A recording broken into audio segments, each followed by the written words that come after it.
You live, hey. Primary combat missions in Iraq may be over, but it isn't stopping the Red Bulls of the 34th Infantry Division.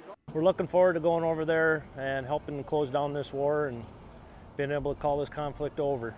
The troops will be conducting convoy escort missions to get soldiers and supplies out of Iraq safely. For a lot of troops, this will be a second or even third tour of duty.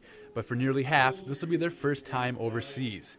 Like Private Shelby Disterhoff, she feels deploying is just a part of growing up. I just graduated high school and I went to basic training in AIT, so to get back and jump into this right away before I get too wrapped up into things is pretty nice. Families know they're ready too. Janae Frizzell is the wife of Troop Commander Lieutenant Colonel Eddie Frizzell. I think this particular deployment, we had a lot more time to prepare than his first one. She says advancements in family readiness programs and community support has been essential to making it on the home front. The 34th ID has been a part of a long and storied tradition, from being the first to be called in both the Civil War and World War II to serving the longest deployment of any Guard unit in the Iraq War.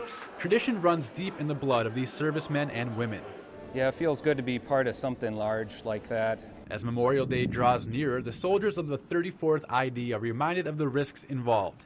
But they know they're doing what they believe is right and use it as motivation to head into harm's way.